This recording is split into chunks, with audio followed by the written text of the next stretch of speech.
Bonjour, ici Stéphanie Rieder et aujourd'hui, dans ton café matinal, je te partage 3 conseils, 3 grandes vérités à te rappeler lorsque Dieu ne répond pas à tes prières.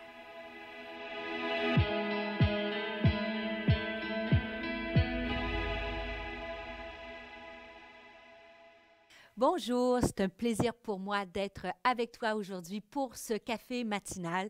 Et aujourd'hui, j'aimerais te parler d'un sujet qui est tout à fait spécial. En fait, je crois que tu vas te reconnaître dans ça. Le thème aujourd'hui, c'est quoi faire lorsque nos prières ne sont pas répondues.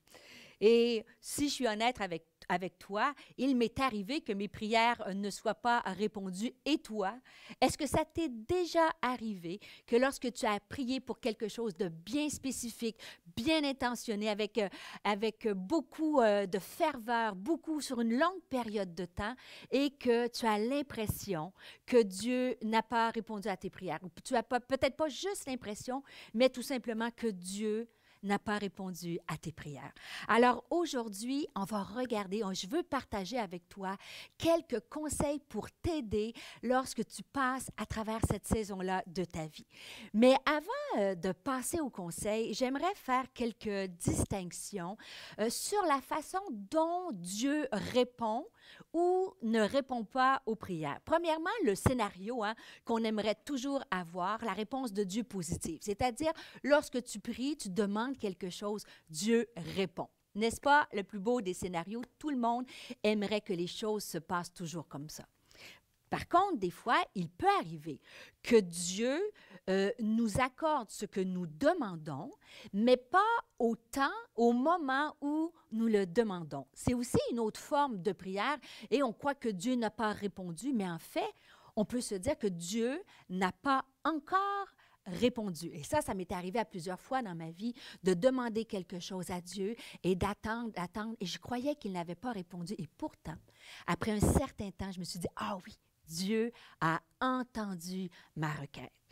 La troisième façon où Dieu peut s'exprimer, ou ne pas s'exprimer, je devrais dire, c'est lorsque tu pries et que Dieu semble silencieux, ou tu as l'impression que Dieu n'entend pas ou que Dieu n'intervient pas. Et cela ne veut pas dire que Dieu ne répondra pas, mais tu es peut-être en ce moment dans une période où Dieu est silencieux. C'est aussi une façon où Dieu peut s'exprimer. Et finalement, et ce que je veux partager avec toi, c'est lorsque Dieu n'exauce pas ta prière, lorsque tu as demandé quelque chose de spécifique et ta requête n'a pas été exaucée. J'aimerais juste commencer en te disant que dans ma vie, je peux dire que Dieu a quand même exaucé beaucoup, beaucoup de mes prières. Et tout récemment, j'étais dans une conférence pour femmes à Québec. Et alors qu'on était dans un moment de louange, une femme dans la salle a reçu un texto, un message texte de sa famille qui disait que sa mère était entrée aux soins intensifs et qu'elle était gravement malade. Alors, elle est venue nous partager son témoignage. On a arrêté complètement la louange et nous avons commencé à intercéder pour cette femme-là. Et dans les semaines qui ont suivi, je te dirais même dans la semaine qui a suivi, j'ai reçu ce témoignage que je veux te partager. Je vais te le lire. Ça dit, juste te dire, bonjour Stéphanie, juste te dire que la maman pour laquelle nous avons prié, qui était en train de mourir, est sortie de l'hôpital. Elle parle et tout va bien. Je rappelle que sa fille avait eu un message qu'elle ne parlait plus et était en train de mourir selon les médecins. Elle a envoyé un mot pour nous remercier. Dieu répond encore aux prières. J'étais aussi en octobre dans une grande conférence pour femmes en France et juste avant de partir, il y a une femme qui m'a dit, je veux te rappeler Stéphanie qu'il y a 4 ans de cela, tu avais prié avec moi, on avait prié ensemble avec d'autres femmes pour que je puisse tomber ensemble, devenir maman. Et je veux te dire que cette année, je ne pourrais pas être à cette grande conférence événementielle parce que je suis enceinte et elle m'a envoyé l'échographie de son petit bébé. Alors, je veux t'encourager et te dire en ce début d'année, continue à prier parce que Dieu exauce encore les prières. Mais si aussi on est honnête, il peut arriver, comme j'ai dit tout à l'heure, que Dieu demeure silencieux ou que même Dieu n'exauce pas une prière. Et ça m'est arrivé aussi. Il y a quelques années de ça, en 2000 en fait, 23 ans de cela, ma mère est décédée d'un cancer. Et elle a eu un cancer du sein et 5 ans auparavant, on a prié, elle a fait un AVC et j'ai prié avec ma famille, avec des amis. Nous avons vraiment prié, intercédé pour sa guérison. Et malheureusement, le Seigneur est venu la chercher. Et pour moi, j'avais l'impression que Dieu n'avait pas exaucé ma prière, que Dieu n'avait pas répondu à ma prière. Et quand on traverse cette situation, lorsque Dieu est silencieux ou lorsque Dieu ne répond pas, cela peut parfois nous décevoir, si on est honnête. On n'est pas ici pour mettre des masques. Je veux te parler vraiment concrètement. Lorsque c'est arrivé, lorsque ma mère est décédée, j'étais déçue à un certain endroit de dire « Pourquoi, Seigneur, tu ne l'as pas guérie? » Ça peut te décevoir. Ça peut t'attrister aussi. C'est normal. Quand tu espères, tu es intentionnel, tu es fervent dans ce que tu demandes à Dieu, tout ton cœur est là. Ça peut t'attrister de dire pourquoi tu n'as pas répondu. Et aussi, pour certaines personnes, ça peut arriver que ça peut t'ébranler. Peut-être tu écoutes ce café et tu es peut-être déçu, tu es peut-être attristé ou même ébranlé. Et aujourd'hui, je veux vraiment m'arrêter et te donner 3 conseils qui, moi, m'ont aidé dans ces moments-là. En fait, 3 conseils, mais c'est 3 grandes vérités auxquelles moi, je m'accroche, je me rappelle, je me remémore, je médite lorsque je suis dans une situation où Dieu n'a pas répondu à ma prière. Alors, la première grande vérité que j'aimerais te partager, c'est que Dieu entend tes prières. Souvent, dans ces situations-là, on a l'impression, on se pose la question, est-ce que Dieu, tu as entendu ma prière? Et en fait, si Dieu ne répond pas, ce n'est pas parce qu'il ne nous entend pas. Et malheureusement, je dois dire, un des mensonges de l'ennemi de notre âme, c'est de nous faire croire, c'est de nous faire penser que Dieu n'entend pas nos prières. Et ça, c'est complètement faux. C'est de croire que Dieu ne nous entend pas ou que nos prières ne vont pas plus loin, ne brisent pas ce plafond de verre-là parce que nous ne le méritons pas, parce que nous ne sommes pas à la hauteur, parce que je ne suis pas assez spirituel. Dieu n'a pas entendu ma prière. Et ça, c'est un mensonge de l'ennemi. Lorsque nous prions, Dieu entend nos prières. Dans l'Évangile de Matthieu, au chapitre 6, au verset 6, c'est écrit « Quand tu pries, entre dans ta chambre, ferme ta porte et prie ton Père qui est là dans le lieu secret. » Si ton Père est là dans le lieu secret, c'est qu'il t'entend. Et la suite du texte nous dit « Et ton Père qui te voit et qui t'entend, je dirais, et qui te voit dans le lieu secret, te le rendra. » Et je ne sais pas si tu as remarqué, mais ce passage-là ne fait absolument pas référence à notre condition, à savoir si on le mérite ou on ne le mérite pas. Jésus nous invite à aller dans ce lieu secret et à réclamer, à prier des choses que nous désirons. Alors Dieu t'entend. Mais aussi, lorsqu'on est blessé, lorsqu'on vit une situation où on prie et on est blessé, on a de la tristesse, parfois ceci vient nous faire penser qu'on a de la difficulté à croire que Dieu nous entend. Et je veux te partager ce psaume-là qui, moi, m'a fait du bien. C'est un bijou de la parole de Dieu. Dans le psaume 10, au verset 17, ça dit « Tu entends, en parlant de Dieu, Dieu entend les désirs de ceux qui souffrent. » Alors peut-être que tu écoutes ce café matinal et que tu es en souffrance. Tu es peut-être dans une période de peur, d'anxiété, de crainte, de peur à l'avenir en ce début d'année, de peur de toutes sortes de choses. Et tu es dans la souffrance. Je veux te dire que Dieu entend ceux et celles qui souffrent.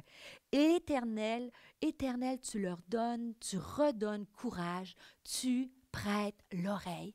Alors, une des premières grandes vérités, Dieu entend ta prière.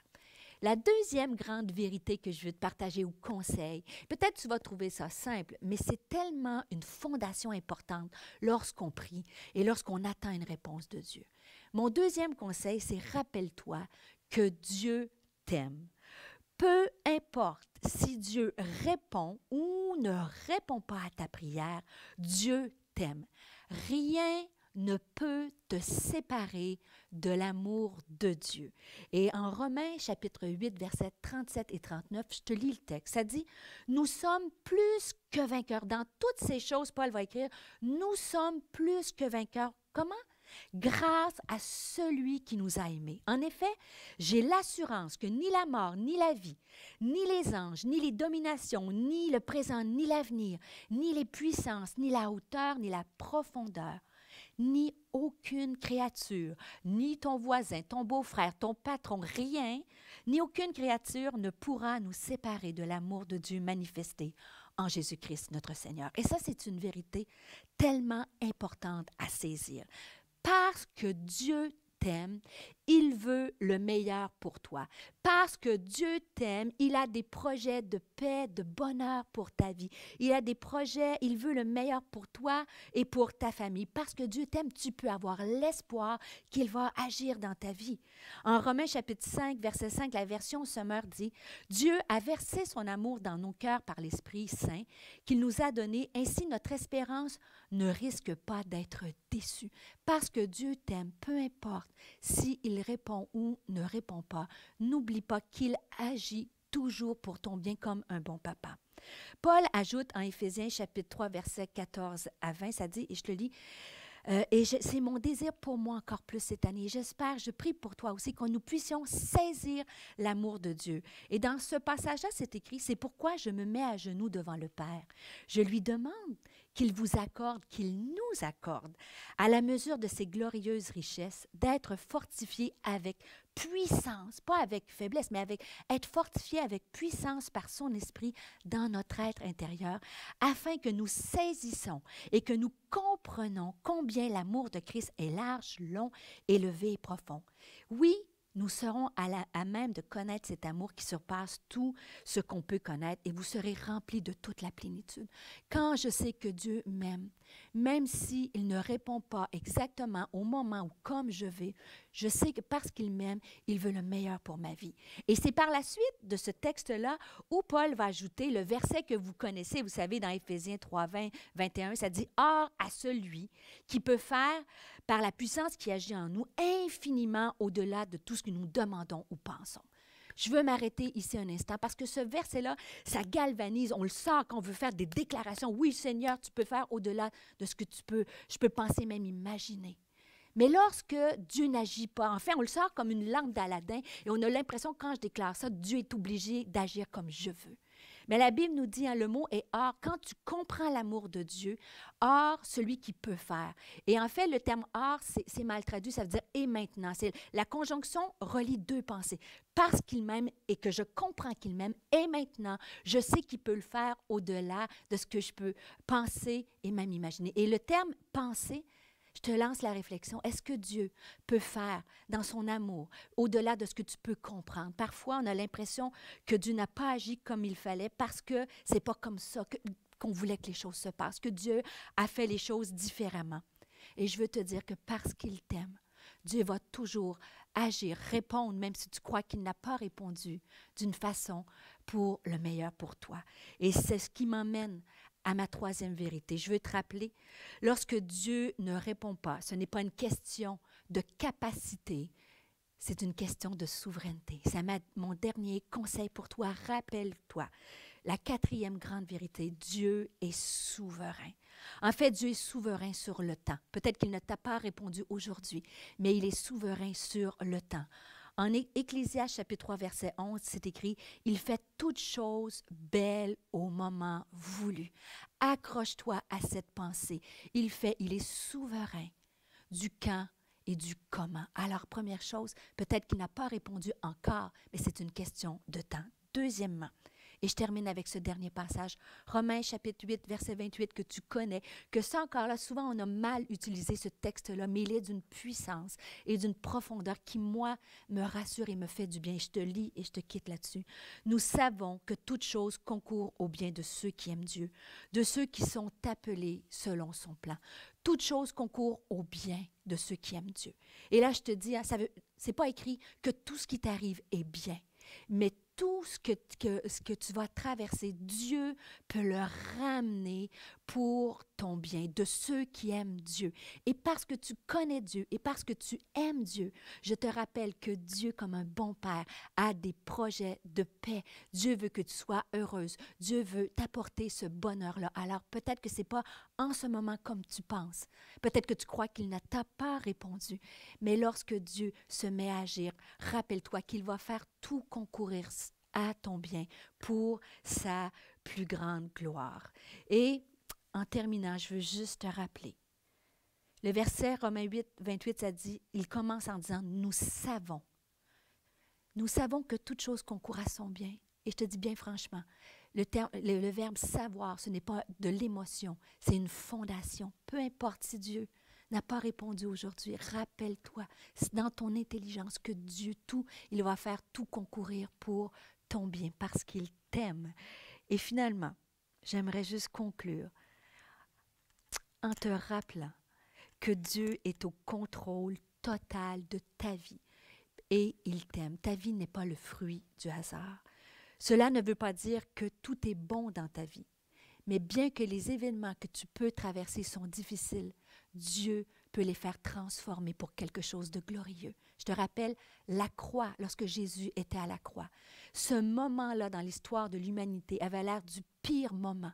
Et pourtant, la croix est devenue le plus puissant moment pour sauver l'humanité. Alors peut-être que tu es dans un moment difficile, mais Dieu peut te donner la victoire, te faire triompher sur cette situation-là. Et finalement, n'oublie jamais que Dieu peut tirer du bien du pire malheur, comme il l'a fait, comme j'ai dit, à la croix, comme il l'a fait dans plusieurs héros de la foi, comme Joseph, comme Esther. Et tu as juste à lire d'un couvert à l'autre. On voit des hommes que leur prière n'a pas été répondue, des femmes, et que Dieu a tourné ça à leur bien. Alors rappelle-toi que Dieu entend tes prières, que Dieu t'aime et que Dieu est souverain.